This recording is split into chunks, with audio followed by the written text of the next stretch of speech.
I'm sorry.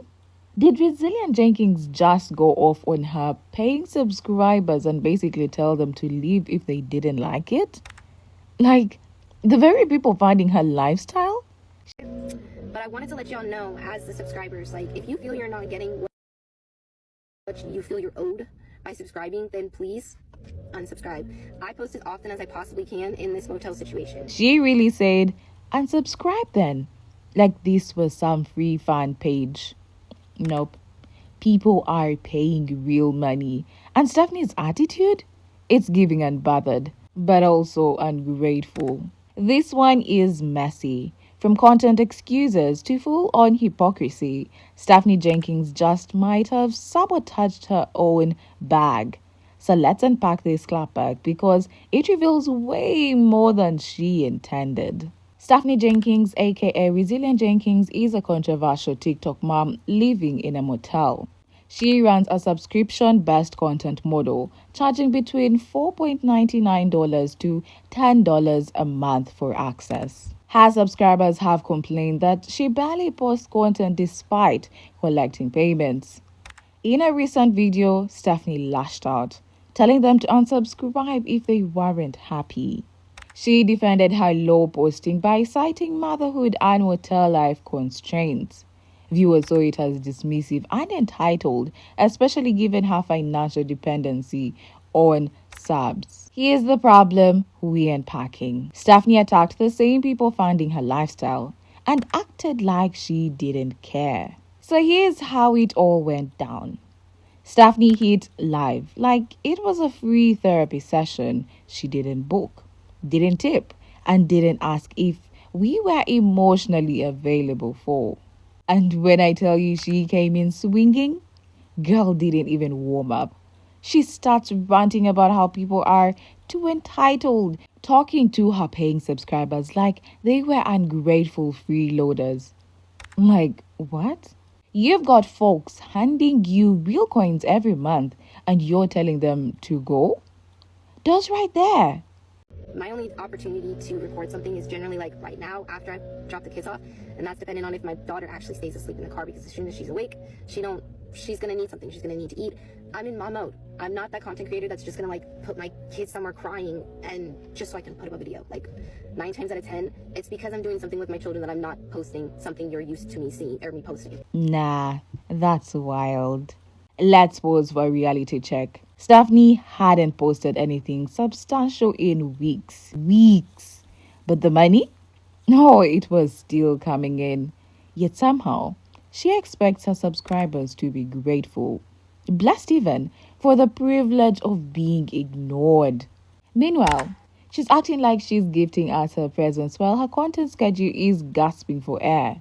Her attitude was giving luxury, but the page was giving clearance rack. She goes on to explain why she's not posting. She says she can only film when her baby is asleep, usually after dropping her kids at school. But even then, if the baby wakes up, that's it. No content. And okay, that sounds compassionate. It really does. No one's saying neglect your baby. But Stephanie took that and turned it into a whole personality trait. Like she's the only mom trying to juggle content and kids. Stephanie Jenkins can't provide the bare minimum for her kids or her subscribers. New Resilient Jenkins sub-only video, and let's watch it together to see how she's talking to her subscribers. So if Manova's having a harder time going to bed, it stirs him up more. It is what it is, and I don't fault myself for not being able to push out more content, more sub-only content. I'm only one fucking person, and if you can't understand that and grasp it, if it's too much, more than welcome to unsubscribe or even unfollow.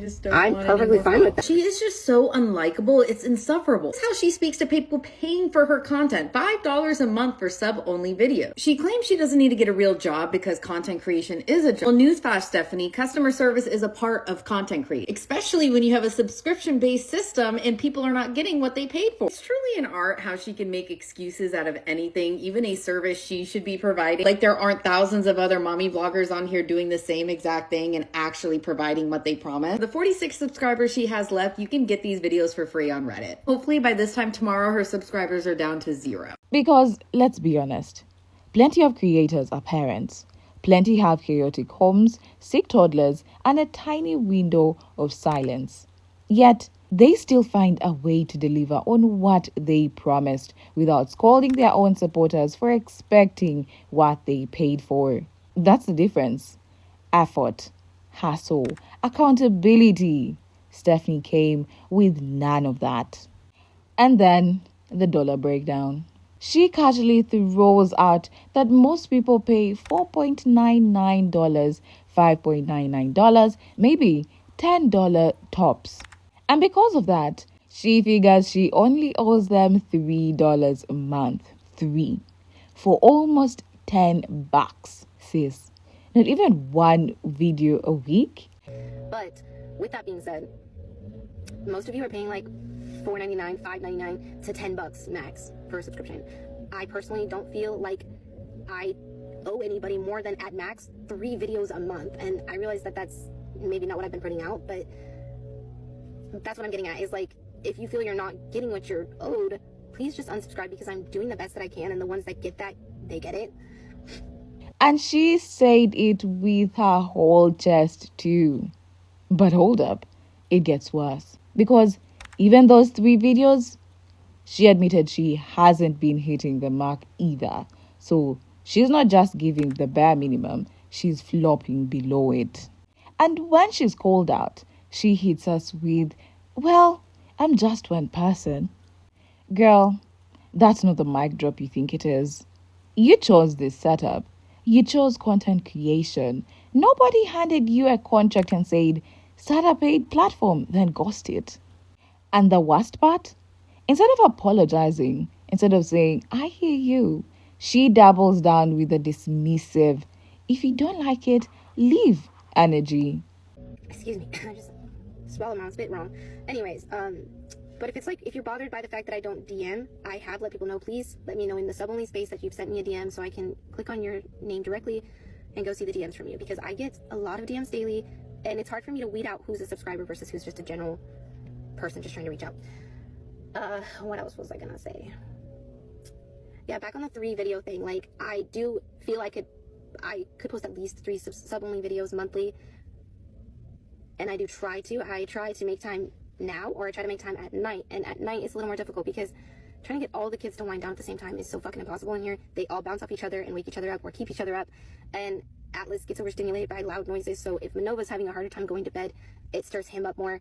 It's just, it is what it is, and I don't fault myself for not being able to push out more content, more sub-only content. I'm only one fucking person, and if you can't understand that and grasp it, if it's too much and you're like, I'm not satisfied, you are more than welcome to unsubscribe or even unfollow. I'm perfectly fine with that.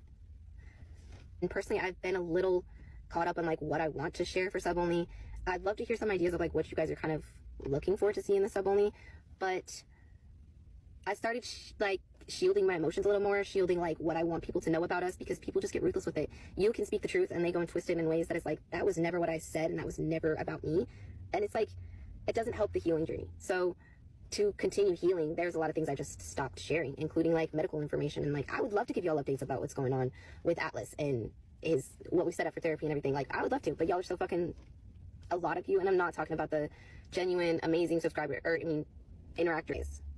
I just wanted to give y'all an update because I keep seeing, and I know, like, especially on Facebook, oh my gosh, I've tanked my interaction with my subscribers, and I feel terrible, but I literally can only do so much, especially with one device. With the increase in appointments and everything, like, my phone is being used, like, almost all the fucking time. Like, subscribers are disposable, like their money doesn't matter. That's not owning your truth.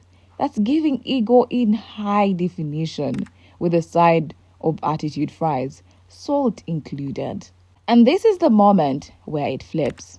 And honestly, I was sitting there wide-eyed, hands in the air like, oh no, she did not just say that. Stephanie didn't just brush off the criticism. She spun it around and made herself the main character in a tragedy no one bought tickets to. She told her audience that they were the problem, that people were twisting her words and messing with her healing. Healing from what exactly, ma'am? Because we're watching the same live stream and I'm seeing deflection, not growth. Then she says she's not sharing updates about Atlas's therapy anymore because the backlash got too loud. And I get it. Protecting your peace and your child is top priority. But let's not act like this wasn't also your content strategy. She was giving updates, hinting at diagnosis, building entire live streams around his milestones. And now, suddenly it's too personal the minute people ask questions. And then, this part had me frozen. She cast out her own audience. Yes, the ones swiping their cards every month to support her. She backpedaled real quick, saying she didn't mean it toward her genuine supporters. But girl, who's left in that category? Because the people asking for transparency are the same people feeding your kids through that subscription. Let's not forget, this is the same woman who fell apart on live when she woke up to 4 subscribers. 4. She was devastated, saying the algorithm was targeting her, blaming everyone but herself. She said she felt abandoned, like her community didn't love her anymore. And now she's out here with, I don't care who unsubscribes. No, ma'am, that's not evaluation. That's straight up performance. You went from begging people to stay to acting like you don't need them just because the numbers went back up. That flip?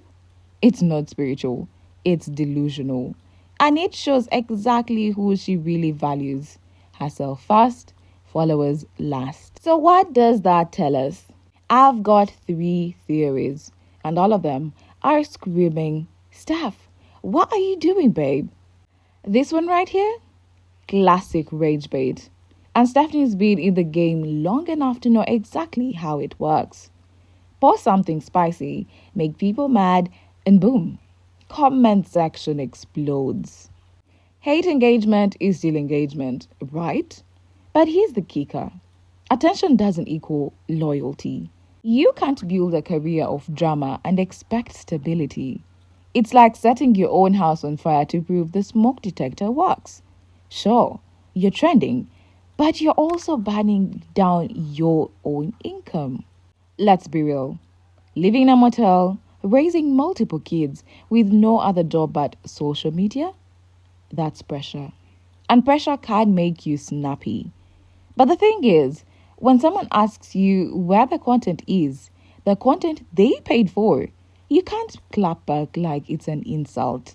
That's not them being entitled.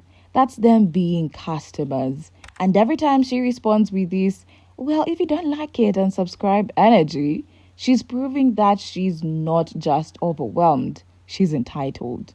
And girl, entitlement doesn't look good on anyone. Now, I'll say this, because I try to be fair. She could be emotionally tapped out. I mean, cameras 24/7, the internet dissecting your every move, raising kids in one tight motel room? That's not. But here's my issue. Burnout is not an excuse to lash out at the exact people keeping your platform alive. There is a difference between needing a break and throwing a tantrum. The way she talks to her subs, that's not, I'm tired. That's, I am tired of being held accountable. So, plain English, Stephanie is pushing away her only real support system. She's turning subscribers into skeptics, and she's doing it with a kind of attitude that says, I dare you to live. But here's the thing, people will live. And when they do, she can't cry over it, because this isn't sabotage from outsiders. This is self-sabotage on full display. So what now? Because the backlash is snowballing fast.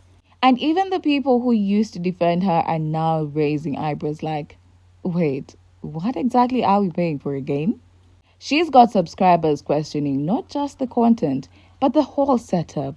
Like, why are they handing over $10 a month just to be told to hush and be patient? And in this creator economy where attention spans are short and patience even shorter, disrespecting the people paying your bills is a bold and honestly reckless move. This isn't a hobby page, it's her job. So when she shrugs and says, well, I only have one device, it's like, girl, then why launch a paid model at all? Why promise a VIP experience when you're not even showing up for general admission? Because let's be real, once those subscribers dip, so does the income. That's groceries, rent, diapers gone. And with no other job in sight and 3 kids to take care of, that's a reality she can't afford to brush off. Plus, people haven't forgotten. This is the same Stephanie who once let her 10-year-old daughter babysit on live so she could hop on stream. The same Stephanie whose toddler was allegedly seen outside alone on Google Maps. And now, she wants us to believe she's putting her kids above content? Some folks aren't buying it. And honestly, it's not because they're haters. It's because the receipts say otherwise. Bottom line, you can't demand loyalty and then act like you're doing people a favor. Stephanie's subscribers deserve consistency, or at the very least, respect. My verdict. This was tone deaf, defensive, and reckless. And if she keeps this up, she might just talk herself out of a paycheck. What do you think? Is Stephanie overwhelmed or just out of line? Drop it below. Like and subscribe for the follow-ups.